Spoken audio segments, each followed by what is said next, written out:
Assalamualaikum warahmatullahi wabarakatuh. Halo teman-teman akuntansi, perkenalkan nama saya Nadia Sapa Apipa. Jadi di video kali ini saya akan menjelaskan perbedaan antara ekonomi syariah dan ekonomi konvensional.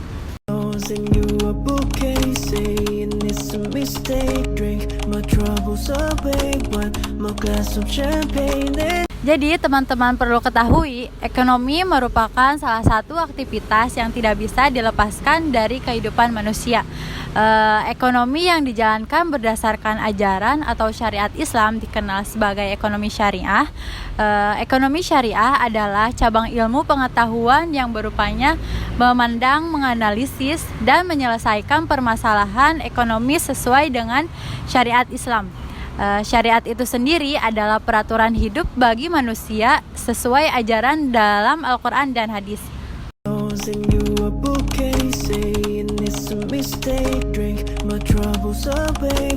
Nilai dasar ekonomi syariah. Nilai yang mendasari ekonomi syariah adalah ajaran tauhid. Prinsip tauhid ini mengajarkan bahwa seluruh kegiatan yang dilakukan manusia, termasuk ekonomi, hanya dilujukan untuk mencari keridhaan dan sesuai petunjuk Allah Subhanahu wa Ta'ala. Prinsip tauhid inilah yang menjadi pembeda antara ekonomi syariah dan konvensional. Ada 4 nilai dasar ekonomi syariah yang membedakan dengan ekonomi konvensional. Yang pertama yaitu kepemilikan. Dalam hukum Islam, pada hakikatnya segala sesuatu hanya milik Allah Subhanahu wa Ta'ala. Dalam Quran surat Yunus ayat 55, peran manusia di bumi ini hanya sebagai khalifah atau pengelola.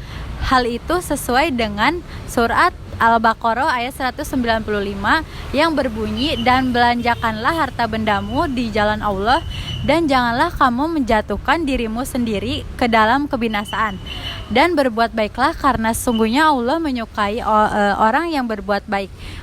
Meskipun demikian, manusia masih memiliki hak pribadi atau usahanya, baik berupa tanah, harta, dan pemindahan kepemilikan harus didasarkan pada transaksi ekonomi yang halal, hibah atau warisan. Dan yang kedua yaitu keadilan dalam berusaha adil. Menurut Islam bukan berarti sama rata, melainkan suatu keadaan di mana setiap insan manusia memiliki hak yang sama untuk mendapatkan penghargaan barang dan jasa atau perlakuan. Prinsip keadilan ini diatur dalam Quran surat Al-Maidah ayat 8. Allah berfirman, "Wahai orang-orang beriman, jadilah kamu sebagai penegak keadilan karena Allah ketika menjadi saksi dengan adil, dan janganlah kebencian terhadap suatu kaum mendorong kamu untuk berlaku tidak adil. Berlaku adillah karena adil itu lebih baik, dekat kepada takwa, dan bertakwalah kepada Allah. Sungguh Allah Maha teliti terhadap apa yang kamu kerjakan." Keadilan dalam ekonomi syariah dicerminkan dalam anjuran Islam untuk keseimbang dalam bekerja, berusaha, dan berdoa. Hasil yang diperoleh dari kegiatan ekonomi digunakan seperlunya saja. Sebagian bisa disedekahkannya agar tercapai prinsip keadilan tersebut. Dan yang ketiga yaitu kerjasama dengan kebaikan. Kegiatan ekonomi syariah harus dilandasi semangat tolong-menolong dalam kebaikan, berkompetisi untuk menebarkan kebaikan sesuai dengan Quran surat Al-Baqarah ayat 148 yang artinya, dan bagi tiap-tiap umat ada kiblatnya sendiri yang ia menghadap kepadanya, maka berlomba-lombalah dalam membuat kebaikan. Di mana saja kamu berada, pasti Allah akan mengumpulkan kamu sekalian pada hari kiamat. Sesungguhnya Allah Maha Kuasa atas segala sesuatu. Dan yang keempat yaitu pertumbuhan yang seimbang. Dalam Islam, pertumbuhan ekonomi harus diimbangi dengan terjaganya keseimbangan antara kesejahteraan spiritual dan kelestarian alam. Artinya, manusia tidak boleh mengeksploitasi alam secara berlebihan demi meningkatkan ekonomi. Hal yang mengendalikan itu adalah kesejahteraan spiritual. Jika spiritualnya tinggi dan merasa selalu diawasi Allah Subhanahu wa Ta'ala, tidak mungkin seseorang berbuat kerusakan di alam demi ekonomi semata.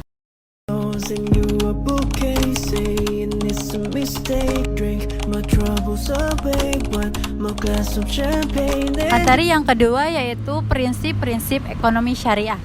Prinsip ekonomi syariah adalah suatu kaidah pokok yang membangun struktur atau kerangka ekonomi sesuai Al-Quran dan hadis. Fungsi utama prinsip ini adalah menjadi pedoman dasar bagi setiap individu untuk berperilaku di bidang ekonomi.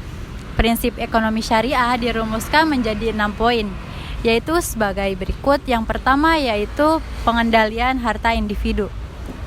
Pengendalian harta individu harus berjalan secara produktif di bidang perekonomian. Aliran harta bisa berupa investasi produktif di sektor real seperti zakat, infak, sedekah, dan wakaf. Jika harta mengalir secara produktif, maka kegiatan ekonomi akan berjalan terus-menerus.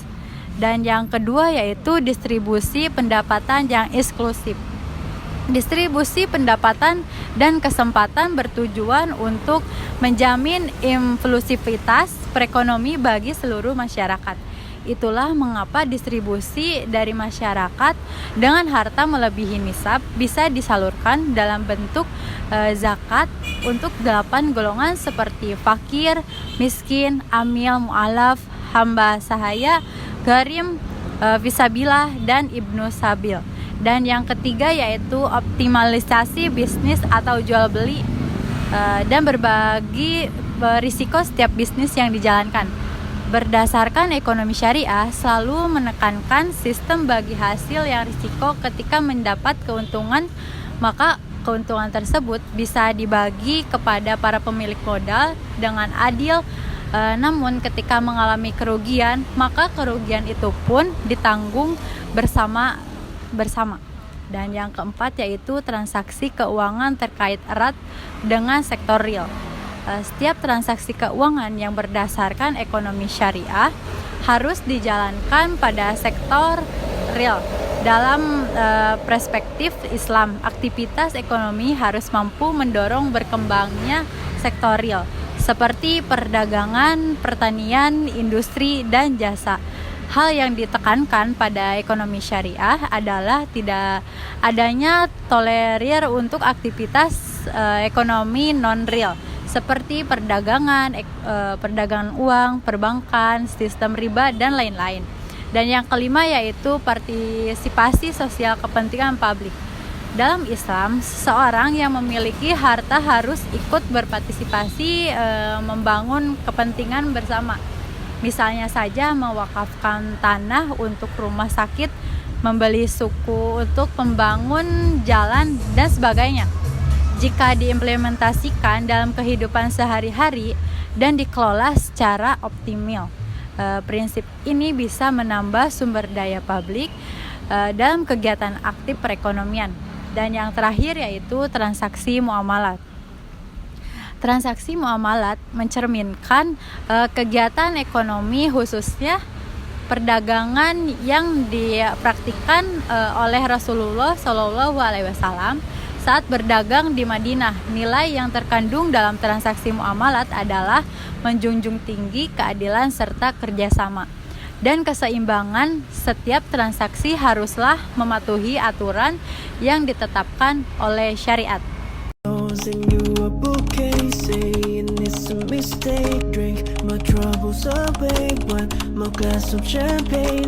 Jadi materi yang terakhir yaitu perbedaan antara ekonomi syariah dan ekonomi konvensional. Adapun perbedaan tujuan dari ekonomi syariah dan ekonomi konvensional, ekonomi syariah bertujuan untuk mencapai falah di dunia dan akhirat serta kesejahteraan dan keadilan bagi masyarakat. Sedangkan ekonomi konvensional bertujuan untuk mengejar kesejahteraan duniawi semata dan kesejahteraan individu. Ada pula berdasarkan sumber utama dalam ekonomi syariah bersumber pada Al-Quran dan hadis. Sedangkan ekonomi konvensional bersumber pada hal-hal yang bersifat positivistik. Yang ketiga yaitu perbedaan berdasarkan pengambilan keputusan. Dalam ekonomi syariah, pengambilan keputusan secara menerapkan sistem bagi hasil, sedangkan ekonomi konvensional menerapkan bunga atau sistem riba. Baik, mungkin sekian materi yang dapat saya sampaikan pada video kali ini tentang ekonomi syariah dan perbedaannya dengan ekonomi konvensional. Semoga video ini dapat dipahami oleh teman-teman semua. Terima kasih dan wassalamualaikum warahmatullahi wabarakatuh.